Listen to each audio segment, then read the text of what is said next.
అందరికీ నమస్కారం అండి. నా పేరు కుప్పల బాలకృష్ణ. మాది ఏలూరు జిల్లా జీలుమిల్లి మండలం మునగంపల్లి గ్రామం అండి. మా గ్రామంలో 10 ఎకరాల సొంత పొలం ఉందండి. మా 10 ఎకరాలు సొంత పొలంలో కూడా 9 ఎకరాల వరకు ఆయిల్ ఫామ్ సాగు చేయడం జరుగుతుంది. 1 ఎకరంలో వరి సాగు చేయడం జరుగుతుంది. ఇంకా 15-20 సెంట్ల వరకు కూడా చిరుధాన్యాలు పండించడం జరుగుతుంది. కూరగాయలు పంటలు సాగు చేయడం జరుగుతుంది.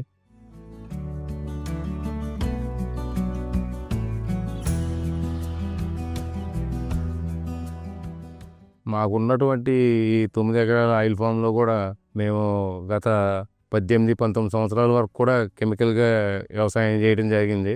ఈ మధ్యన మన గ్రామంలో ఉండే కొంతమంది మహిళలు వచ్చి ప్రకృతి వ్యవసాయం వైపు మమ్మల్ని ప్రోత్సహించారు. ప్రకృతి వ్యవసాయంలో దిగుబడులు పెరగటం ఆశాజనకంగా ఉన్నాయి, తక్కువ ఖర్చుతో ఎక్కువ లాభాలు సాధించవచ్చు అన్న ఉద్దేశంతో గత 3 సంవత్సరాలు కూడా మేము ప్రకృతి వ్యవసాయం వైపు మొగ్గు చూపి మాకున్న 9 ఎకరాల ఆయిల్ ఫామ్ కూడా ప్రకృతి వ్యవసాయం చేయడం ప్రారంభించాము. ఇప్పుడు మేము ప్రస్తుతానికి ప్రకృతి వ్యవసాయంలో ప్రధానమైనదిగా ఆయిల్ ఫామ్కి జీవామృతం అందించడం జరుగుతుంది.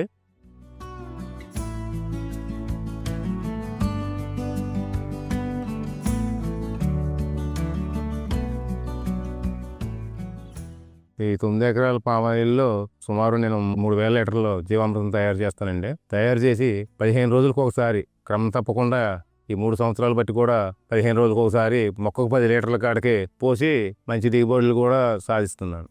ఈ జీవామృతం మొక్కకు 10 లీటర్లు అందించడంతో పాటు కోడిగుడ్డు నిమ్మరసం కూడా ఈ 3000 లీటర్ల జీవామృతంలో ఒక 8 లీటర్లు సుమారు కోడిగుడ్డు నిమ్మరసం కలిపి ఈ పామాయిల్ మొక్కలకి మొక్కకు వచ్చి సుమారు 10 లీటర్లు అందించడం ద్వారాగా మొక్క గ్రోత్ ఈ జీవామృతం వల్ల కూడా ఏరు వ్యవస్థ బాగుండి మొక్క ఆకు పచ్చదనం కూడా మాకు తేడా తెలిసింది.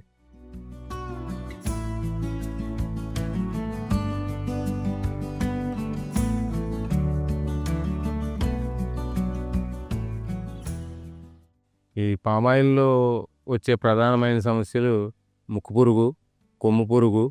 కొమ్ము పురుగు అంటే మువ్వు కొట్టడం జరుగుతుంది. కొమ్ము పురుగు వల్ల మువ్వు కొట్టడం వల్ల పామాయిల్ తోటకు నష్టం జరుగుతుంది. అలాగే ఎర్రముక్కు పురుగు అనేది మొక్క మొదలను కొట్టి ఏరి వ్యవస్థను దెబ్బతీస్తుంది. దానివల్ల మొక్క చనిపోవడం జరుగుతుంది. అలాగే ఈ కొమ్ము పురుగు, ఎర్రముక్కు పురుగులకి ట్రాప్స్ అంటే బకెట్లు ఏర్పాటు చేసి అందులో ద్రవణాన్ని పోయడం జరిగింది. ఆ ద్రవణ ఆకర్షణకి ఆ 2 పురుగులు వచ్చి కూడా ఈ ట్రాప్స్లో పడి బకెట్లో పడి చనిపోవడం జరుగుతుంది. అదే రకంగా తెల్లదోమకి నేమాస్త్రం, కొమ్ము పురుగుకి అగ్నాస్త్రాన్ని కూడా స్ప్రేయింగ్ ద్వారా ఇవ్వటం వల్ల కొంతవరకు ఉధృతి తగ్గి చాలా ఆశాజనకంగా కనపడుతుంది.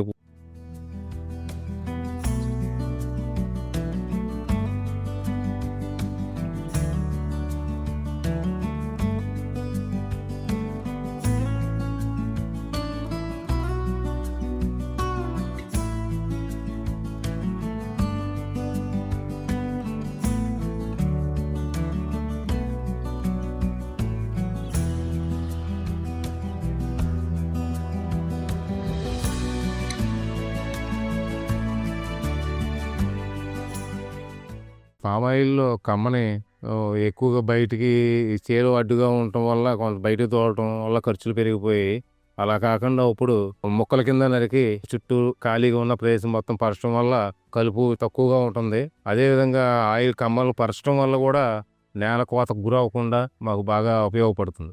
ఈ పరిచిన కమ్మల మీద మేము జీవామృతం వెదజమ్మటం వల్ల ఆ కమ్మలు కుళ్ళి మళ్ళీ ఎరువు కింద తయారయ్యి నేల గుల్లబారి మొక్క ఆరోగ్యంగా ఎదగటం కూడా జరుగుతుంది.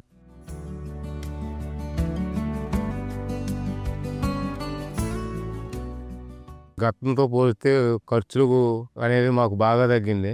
అదే రకంగా దిగుబడి విషయానికి వస్తే కూడా ఇప్పుడు కెమికల్‌లో మాకు ఎకరానికి వచ్చి సుమారు 9 టన్నులు, 8 టన్నులు, 10 టన్నులు అలా వచ్చేది.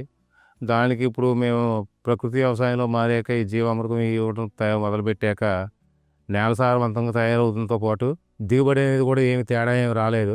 సుమారు ఒక అర టన్ను అటు ఇటులో సుమారు ఈక్వల్‌గానే రావడం జరిగింది. సుమారు 2 సంవత్సరాలు బట్టి కూడా దీన్ని గమనించడం కూడా జరిగింది.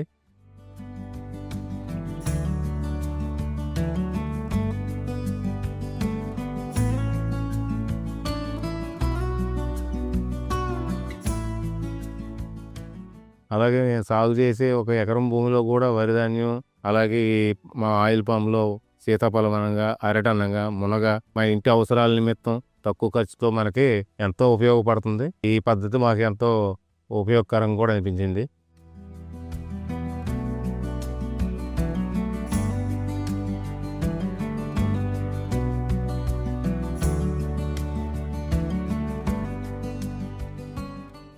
దీని ద్వారా మీ అందరికి తెలియజేసింది ఏంటంటే, ఈ కెమికల్స్ వాడేటప్పుడు పామాయిల్ తోటలో ఎక్కువగా నేల గట్టిపడిపోవటం, పెట్టిన నీరు పెట్టినట్టు నేల పీల్చుకోకుండా బయటికి పారటం జరిగేది.